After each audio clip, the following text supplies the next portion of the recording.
From the Drake Union at The Ohio State University, it's the National Hour with your hosts, Darius Thigpen and Jeffrey Hammersley. Hello and welcome into this edition of the National Hour. I'm Darius Thigpen. And I'm Jeff Hammersley. And it's great to have you folks joining us here on Buckeye TV. And we're going to get right to it, Jeff. We're going to talk some Ohio State football. Over this past weekend, the Buckeyes went to Champaign, Illinois to take on the Fighting Illini. And Buckeyes came away with the win 60-35. Some people said it was an escape win for the Buckeyes, but a 25-point margin. A lot of it came in the fourth quarter, 14 points straight off of Carlos Hyde touchdowns. I mean, it was close to an extent. It wasn't like a real, Illinois could beat them there, but I think when Carlos Hyde had those two huge touchdown rushes, that propelled Ohio State to a huge lead. But up until then, maybe 2 or 3% of that stadium thought it could be an upset, but Ohio State was in control of the entire game. Never really felt like this game was really in trouble for Ohio State. Really felt like they had the control in the game. Illinois did lead in time of possession, 31 minutes to 29. They actually led in passing yards as well, but a lot of that came from Schillhouse throwing from behind. You look at his numbers, he was 33 of 50, 288 yards. He had 2 touchdowns, but he also had 2 interceptions, both coming in the first half. And for Nathan Schillhouse specifically, the senior quarterback, he had a tale of 2 halves, Jeff. Yes. I mean, really in the beginning, going through the motions, but in the second half, running, doing the spread offense, sort of kind of doing read options, doing screen passes. And he had a good 30-yard rush up the middle against the Ohio State defense. It's like, hey, if Schillhouse would have played this way for all 4 quarters, it could be a different ball game. But I think early on having the picks and really the passing problems because it was windy in that game, that sort of hurt them in the early going. That inevitably cost them the game. Well, where the dominance really came in for Ohio State to get to their 60 points, 441 rushing yards. Yes. You look at what they did on the ground, 246 coming from Carlos Hyde, his career high, on just 24 carries, averaging 10.2 yards per carry. He had 4 touchdowns rushing and another receiving. He had a monster day, Jeff. Yeah, as Brandon Beam, one of our SGSR colleagues, said, Carlos Hyde was like a man-child in that game. 246 yards there of the team's 441, 24 carries, 4 scores. Those numbers, I mean, toward the fourth quarter, those 2 huge touchdown rushes just knocks a guy down and just keeps on running. I mean, really for Carlos Hyde, he reinforced the fact that he is the running back here at Ohio State, and he's a bruising back at the same time. And Braxton Miller also had a really good day. He only threw for 150 yards, but the fact that he got 2 touchdowns in the air and then ran for 184 yards and a touchdown on 16 carries. I think for Braxton Miller, it's another game where it's like, hey, the passing, I can pass, but I can also beat you on the ground there. He had that one huge touchdown rush, I believe, in the first half. It was really, hey, this is the Braxton Miller that he would have played all games. That's a Heisman kind of rush right there, just kind of weaving in and out of defenders, getting down the field. And I really think for Braxton, it was another solid game. Didn't pass that much with yardage-wise, but they winded on that fun stuff. But still, 150 in the air, 184 on the ground, extremely good numbers for him. Yeah, I mean, a lot of those yards, 70 of them coming on that one touchdown run from Braxton Miller. Absolutely explosive play, the zone read, and no one read Miller. He was just free to the end zone. 70 yards early on in that game. The secondary stepped up a little bit. Yes, they gave up nearly 300 yards passing and a couple of touchdowns, but the 2 interceptions for Ohio State, you look at what they were able to do defensively. Bradley Roby, C.J. Barnett, each got an interception in the game. They did look a little bit better. Yes, they looked better, but at the same time, you got to figure you're playing Illinois, though. Can you do this if you have to play Alabama? If you can force 2 picks like that, yes, but I think the real test for the secondary, I think, will be Michigan. You would have a guy like Devin Gardner and a receiver in Jeremy Gallen. If you can isolate that and lock that down, you can still get picks. I think that's a really good. That's big there. But I think with Illinois, like the Penn State and the Purdue game, it's like these teams are going through the motions.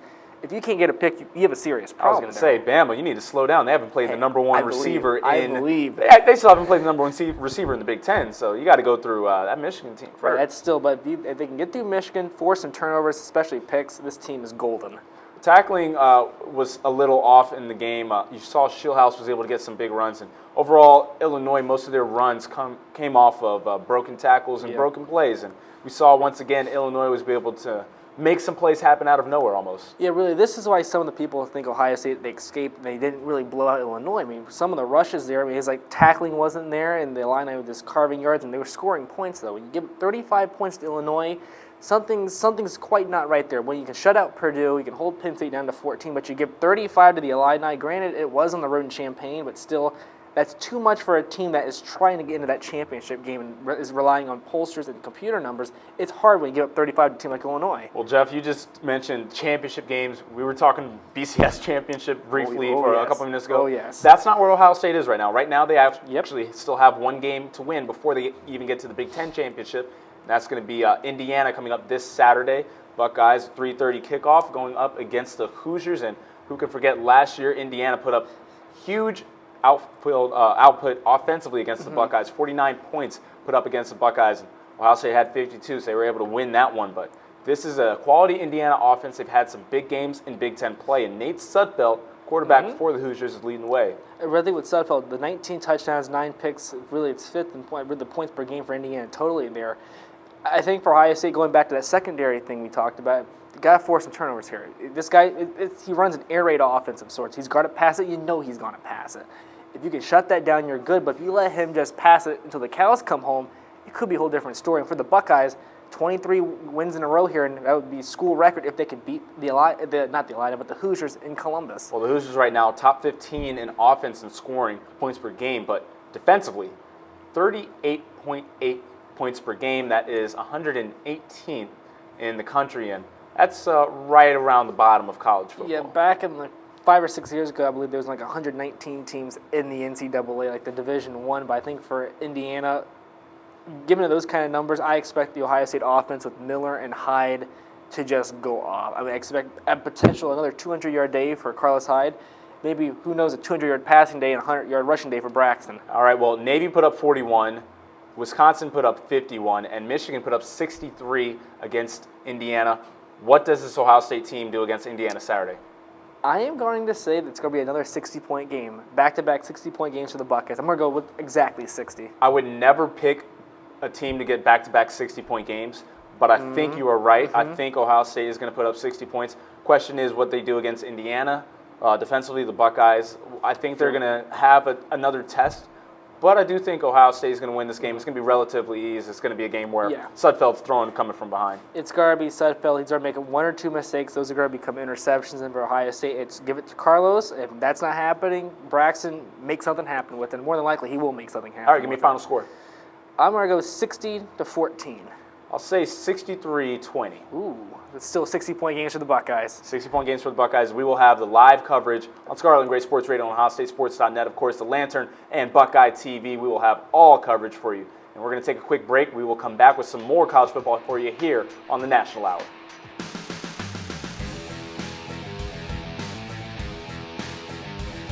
And welcome back to the National Hour. We just talked about the Ohio State-Illinois game last week and their upcoming game with Indiana, but now it's time to recap the last week in college football. And Darius, number 5 Stanford, who just beat Oregon, falls to USC on a Thursday, 20-17. Yeah, and that was the primetime game Saturday, 20-17. Excuse me there, but look at the wrong thing here. Yeah, we of course saw Stanford on Thursday night take on that's what I was Oregon. thinking. Oregon-Stanford Thursday. Yeah, that was a huge game just a couple of weeks ago. But then this past week, Stanford, this is almost a letdown game, even though it was a primetime game in LA, in the Coliseum no less.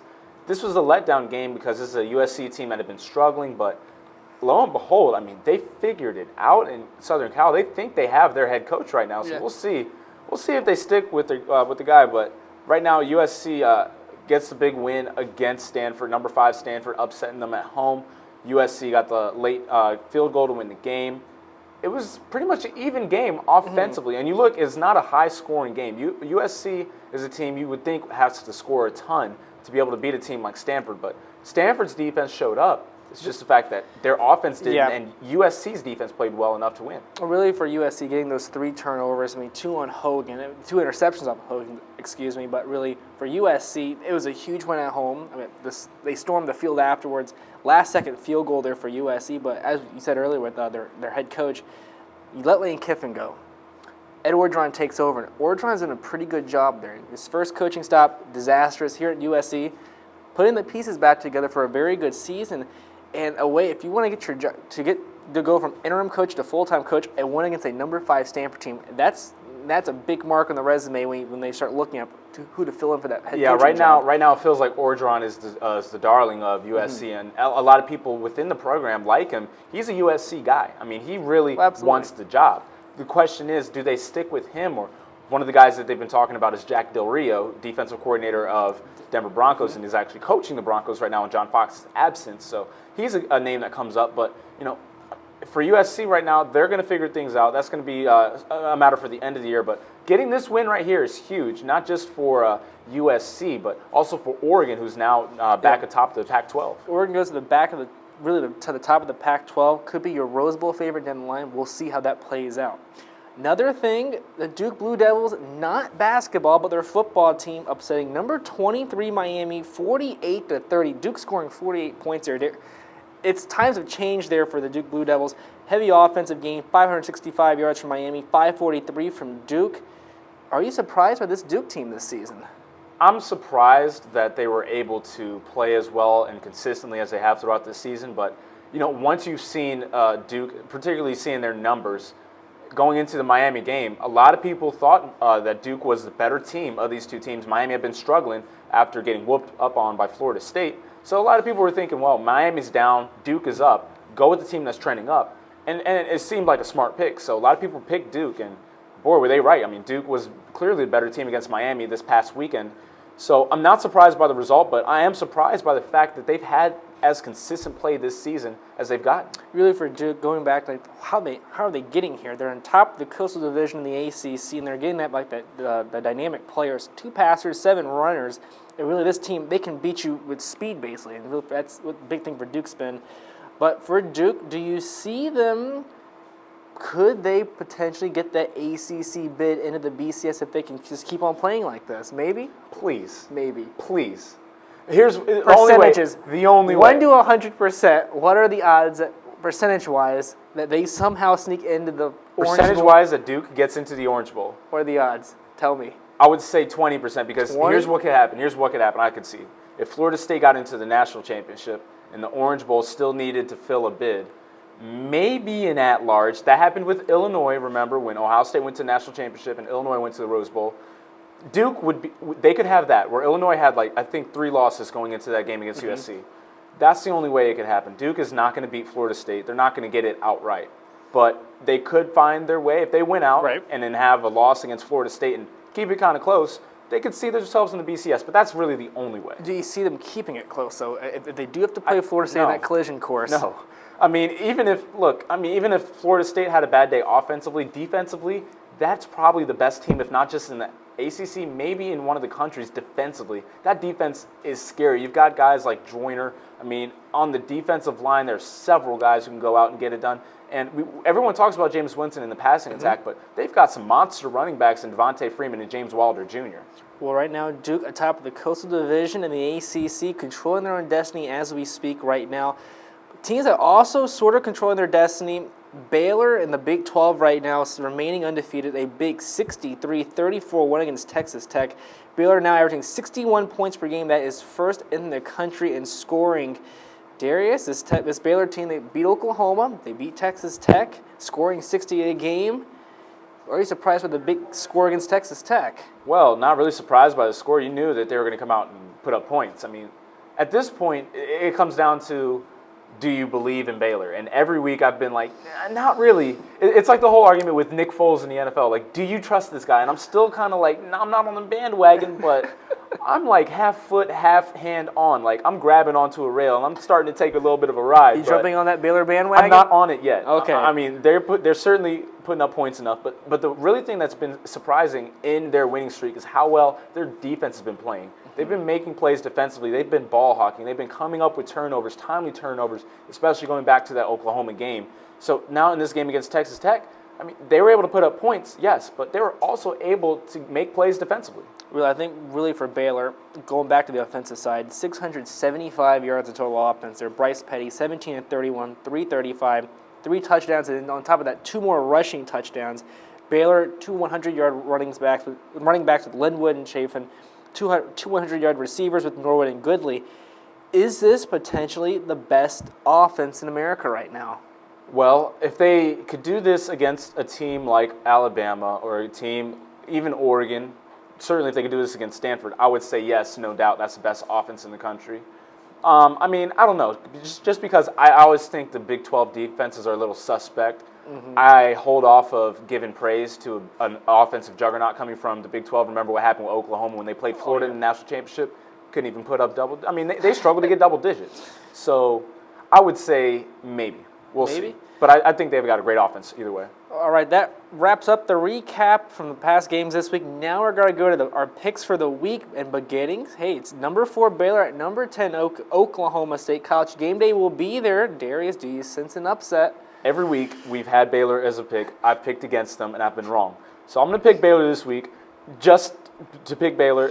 You know, just because I do pick them, they may end up losing this game. But they are playing at number 10 Oklahoma State, a great team in the Big 12. They have a good defense and a good offense. They're a really balanced team. But, yeah, what we mentioned with Baylor, petty and that running attack, getting it done, passing attack, really balanced offense. I'm going to go with Baylor. I'm going to go Oklahoma State at home for Okie State. I'm feeling it in this. I think for Oklahoma State, the first real opponent Baylor has played, I think Oklahoma State can pull it off. Okie pokey. Second one, Johnny Football on Texas A&M, ranked 12th, going to number 22, LSU. If Mettenberger hadn't been as hurt as he was in that Alabama game, LSU may have had a chance of winning that game. I think Mettenberger is still a little banged up, so I'm going to go with A&M in this one. I really think that A&M is going to put up the points because I don't think LSU's defense is really all that good. Of course, A&M's defense is pretty bad too, but I just don't think that Mettenberger is really there. I think he is playing hurt, so I'm going to go with Johnny Manziel, who I know is healthy. I once again will pick the home team. I think LSU at home. The SEC, it's just carnage in the entire SEC. Everybody's beating everybody basically, except for the Alabama, who's still up on the top there. I think LSU at home. It's November. You're getting down the wire. I think LSU shows up here. Mettenberger, he is injured, hurting a little bit, but I think the will is still there to win. I think they can get the job done against the Aggies. Third game, keeping it in the SEC, number 8 Missouri travels to number 24 Ole Miss. Darius, who you got? I'm going road team again. I'm going with Missouri in this one because they've proven themselves. They can play with the big boys. Ole Miss, they've played up and down, but I just still don't really trust them. That win that they got against LSU is not looking quite as good right now because LSU is number 22. So I'm going to go with Missouri.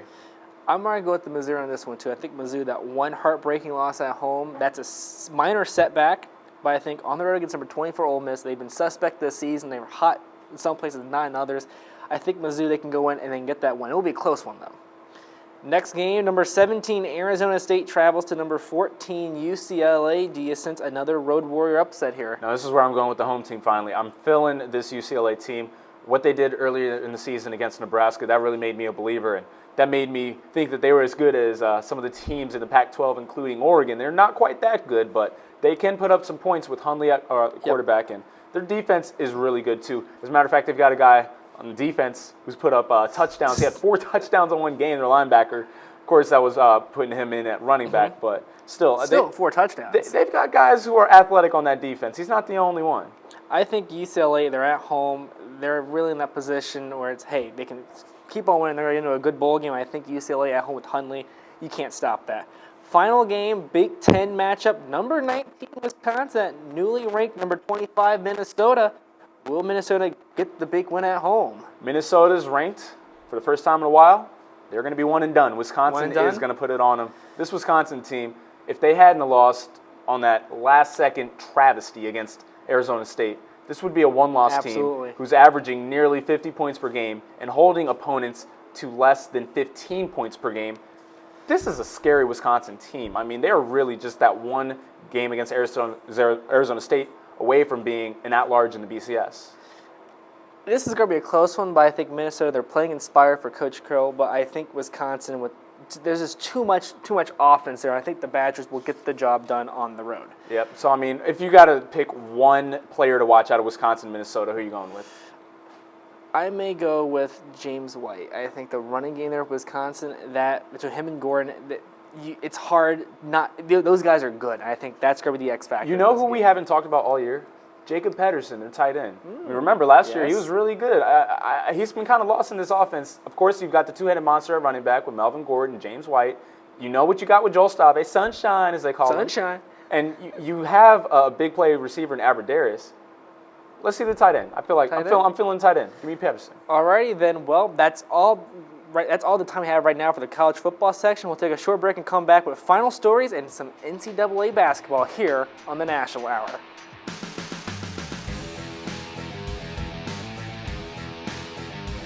And we are back here on the National Hour. I'm Darius Thigpen. And I'm Jeff Hammersley. Great to have you folks joining us here on Buckeye TV. We've got a short show today, so we're getting ready to wrap things up. We've got Ohio State basketball from this past weekend. A big game going on the road and playing Marquette. This is a game where the Buckeyes really needed to show up and show that they were a good team this year basketball-wise. Yeah. And they had a really good showing defensively. Yeah, Marquette struggling on the offense there, but they got their act together in the second half.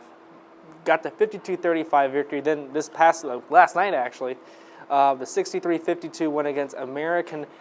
Closer than expected, but it's a win nonetheless for this Ohio State basketball team. Well, win ugly has been the way that Ohio State has won so far. As a matter of fact, the 52 points they put up against Marquette, the football team outscored them the same day against Illinois. So that just tells you how things are going offensively for Ohio State. But defensively, shutting down Marquette to 35 points, that looked really good in that game. 10 steals, 18 blocks.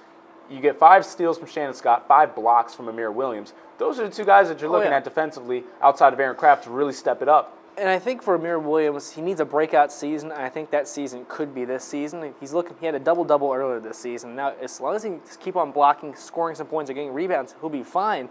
And so far, he's proven himself. Still, you're playing guys like Ohio, which is a very good team this season, but they have American. Then you have guys like teams like Washington Exhibition. Hard to gauge what you're doing, but when the meat of the schedule starts coming up, and if Amir can keep his numbers up, he may have a breakout season. All right, real quick, give me the best player Ohio State has right now. Right now. Right now. I am going to go with the real Slam Shady, Sam Thompson. I think the momentum he can bring, that's what makes him the best. I'll go with Shannon Scott, what he does defensively and offensively, and he's actually leading Ohio State in scoring right now. It's a little crazy to think, but he's doing it right now offensively, and obviously defensively, he's already had it. So I'm going to go with our guy, Shannon Scott. You're going to go with Sam Thompson. Okay, so we're going to move on to Oklahoma State and Memphis from this past week. Oklahoma State, of course, has one of the guys expected to be one of the top picks in this next NBA draft. That's Marcus Smart. And he did not disappoint against Memphis, who was number 11 at the point. Number 7, Oklahoma State won 101-80, and Marcus Smart had 39 of those points. 39 points is big. Memphis, a top 15 team, early season matchup with really highly ranked teams there, I think for Marcus Smart, 39 points and the 5 steals. You can put him in the same conversation with guys like Jabari Parker and those guys in the draft class, because this draft coming out now, it's going to be superstar city. I think Marcus Smart will be one of those stars. Yeah, certainly at point guard. He's more of a Russell Westbrook, a scoring guard as opposed to a pure point, but he's played really well. Where do you see, in the Big 12, where do you see Oklahoma State falling right now? I think that they can give Kansas a run for their money. I think it's too early to tell right now, but I think you have Kansas 1. I'm going to say Oklahoma State's going to be your 2 team right there. I think Iowa State, even though they're still very good this season, beat Michigan. I think OK State with Marcus Smart, that's a at least a minimum top 3 team in the Big 12. Yeah, certainly going to be fun to watch those 2 matchups between Marcus Smart and Andrew Wiggins. All right, now it's time to move on to our final stories, and we're going to start right over to my left with Mr. Jeff Hammersley. Alrighty then. History. That's what could happen on Saturday in the shoe. Ohio State tied their longest winning streak in school history at 22 games this past weekend in Champaign, Illinois, with a 60-35 win against Illinois. The previous win streak that reached 22 games occurred in the Woody Hayes days. It now has an extremely high chance of being broken by an Urban Meyer coached Ohio State team in a mere 48 hours. Oh, and by the way, the last time Ohio State lost, it was in the Gator Bowl in 2012. This Ohio State program has changed a lot in the past 2 seasons, and for that, I'm extremely grateful to have the privilege to see this history get chased, tied, and be in attendance for the Indiana game, where the record can be broken on Senior Day, the way it should be. On the right, we have protection for players. On the left, we have the integrity of the game. Can we please find some middle ground? It seems unlikely as we roll through another NFL season and another questionable call airs on the side of safety. In this past Sunday's game, the 49ers' Ahmad Brooks sacked Drew Brees of the Saints in what would have been virtually a game-ending turnover. But wait, Brooks hit Brees with his chest and not his helmet too high and was flagged for an illegal hit on the quarterback. He was also fined $16,000 for his hit, which former NFL linebacker Ray Lewis said it was so ridiculous he would pay half of it himself. No word if Lewis ever paid up. Still, I'm with Lewis and quite a few other people who believe that this not only should not have been a fine-worthy play, but should not have been flagged at all. I'm all for player safety, but now you can't even get a clean hit in on a guy without risking a fine. Looks like that fictional game of Sarcastaball from South Park may be closer to happening than we thought. All right, that's going to do it for us here on the National Hour. I'm Darius Thigpen. And I'm Jeff Hammersley. Hopefully we're going to do better next time. We've got Ohio State football coming for you, thelantern.com, Buckeye TV, and Scarlet and Gray Sports Radio. We all have the coverage, and we'll see you next time.